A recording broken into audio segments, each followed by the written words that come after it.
विद्यार्थियों, कक्षा 9वीं के विषय भूमिति में आपका पुनः एक बार हार्दिक स्वागत। लास्ट वीडियो में आपने एक्सरसाइज 4.1 के क्वेश्चन नंबर 1 और 2 के वीडियो देखे।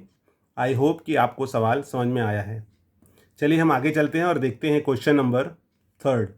देखते हैं क्वेश्चन नंबर 3 क्या दिया हुआ है। तो देखिए क्वेश्चन नंबर 3 है कि त्रिभुज ABC की रचना करो जिसका आधार BC 6.2 सेंटीमीटर और angle ACB 50 degree, AB plus AC 9.8 centimetre हो तो त्रिभुज की रचना करो। तो विद्यार्थियों, सवाल को आप ध्यानपूर्वक पढ़िए, उसके आधार पर हमें रचना करना है। देखिए यहाँ पर दिया हुआ है कि जो त्रिभुज की रचना करनी है उसमें आधार दिया हुआ है 6.2। तो हम आधार 6.2 खींच लेते हैं। ये हमारा हो गया 6.2 सेंटीमीटर। स्टूडेंट्स, ये BC है 6.2, तो हम B यहाँ ना लिख करके B हम यहाँ लिख रहे हैं B, और ये हमारा हो गया C 6.2 सेंटीमीटर। अब आप पूछोगे सर यहाँ तो BC दिया तो आपने उल्टा क्यों ले लिया? तो चूंकि अभी तक हमने जो दो कोण थे वो इसी तरफ लिए हैं, उसी कारण हमने C को यहाँ लिया है। अगर आप चाहो तो B को यहाँ रख सकते हो। C हमारा जो बनेगा वो इस प्रकार से बनेगा। तो अगर हम ऐसे भी लेते हैं तो कोई दिक्कत नहीं है। ठीक है। C पर कितने अंश का कोण दिया हुआ है? तो C पर हमें 50 अंश का कोण दिया है। तो चांदा रख लीजिए यहाँ पर, और 0, 10, 20, 30, 40, 50, 50 यहाँ पर आ रहा है, निशान लगा दीजिए। ये हमने लगा दिया। चांदे को हटा लो और फिर आप स्केल रखिए। स्केल हमने रख दिया यहाँ पर, और स्केल से आपका निशान यहाँ तक ही है, लेकिन मैं हमेशा कहता हूँ कि आपको इसको और आगे तक बढ़ा लेना है। क्योंकि इसमें 9.8 दिया है तो आप उसका जो लेंथ है वो थोड़ा सा और बड़ा ले लोगे आप। ये हमने बड़ा कर लिया, और ये हमारा कोण जो है वो है 50 अंश का कोण। ओके, यहाँ तक आपने इसको ड्रॉ कर लिया है। अब विद्यार्थियों, आपको 9.8 लेना है। ये स्केल लिया हमने, और इस स्केल पर 9.5678 8 से लेकर के हम उसको माप लेंगे। तो इस प्रकार से हम इसको माप लेते हैं। तो ये 9.8 जो है हमारा, वो हमें इस प्रकार से प्राप्त हो जाएगा। ये हमारा 9.8 का माप हो गया है। अब हम उसको C पर रखते हैं। C पर रख करके चाप कट कर दीजिए। ये हमने चाप कट कर दिया है। ओके, ये हमारा चाप हो गया। अब इसके पहले के जैसे हमने किए हैं कि जहाँ पर चाप कटा है उसको नाम हमने दे दिया है D। ओके, D से B को हम मिला लेते हैं।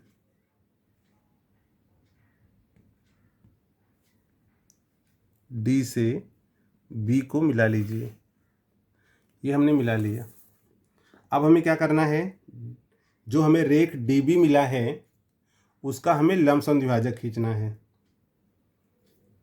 तो जैसे अभी आप देखोगे कि ये जो लंबसम द्विभाजक हमने खींचा है B से D का, वो हाफ है। हाफ से मोर देन हाफ, यानी हाफ से आपको ज़्यादा लेना है। तो मान लीजिए एक चाप अंदर आ रहा है तो इसको थोड़ा सा हम और बड़ा कर ले ताकि बाहर निकल जाए। एक चाप हम यहाँ पर कट कर रहे हैं, दूसरा चाप यहाँ आ रहा है हमारा। ठीक है, एक यहाँ और एक यहाँ। उसी प्रकार D पर हम रखेंगे, और सेम उसी डिस्टेंस पर यहाँ पर चाप कट कर दीजिए, और यहाँ पर।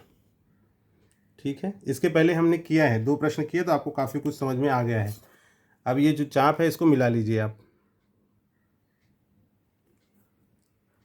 ये इसको हमने मिला दिया।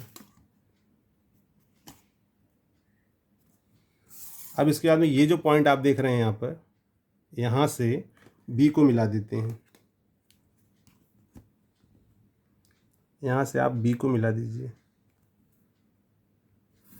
ये हमने मिला दिया। BC यहाँ पर नाम दे दीजिए A। तो ये हो गया ABC। ठीक है, ये आपका हो जाएगा 90 डिग्री। ये समद्विभाजक का चिन्ह, दोनों समान हैं। और आपको मैंने बताया कि ये जो डिस्टेंस है और ये डिस्टेंस है ये सेम होता है, दोनों को सेम दर्शा दीजिए। और उसके बाद में यहाँ का जो डिस्टेंस है वो आप शो कर दीजिए कि कितना है ये डिस्टेंस।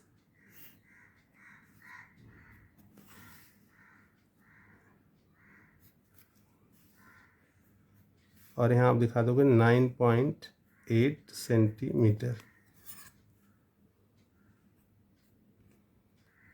आई होप विद्यार्थियों आपको यह रचना समझ में आया होगा। तो इस प्रकार से आप देखोगे कि एक्सरसाइज 4.1 में कुल 4 प्रश्न दिए गए हैं, जिसमें से जो चौथा प्रश्न है वो आपके सिलेबस में, इस बार के सिलेबस में नहीं है। तो आपको 4.1 में जो 3 प्रश्न हैं, अगर परीक्षा में पूछे भी जाते हैं तो इन तीनों में से ही पूछे जाएंगे। तो आपको अगर रचना को समझना है तो वीडियो को आप ध्यानपूर्वक देखिए और उसको प्रैक्टिस करिए, ताकि आपको रचना में पूरे के पूरे मार्क्स मिल सकें। एक बात का और ख़ास ध्यान रखेंगे आप कि रचना बनाते समय आपको रफ़ बार बार नहीं करना है और पेंसिल शार्प होनी चाहिए, और जो भी आप चाप खींचते हो वह चाप एक बार, अधिक से अधिक 2 बार, उससे ज़्यादा आपको नहीं करना है, क्योंकि रचना जितनी स्पष्ट होगी, जितना साफ और स्वच्छ होगा, आपको पूरे मार्क्स मिलते हैं। अदरवाइज़ उसमें मार्क्स कटने के चांस होते हैं। तो आप इस बात का ध्यान रखेंगे।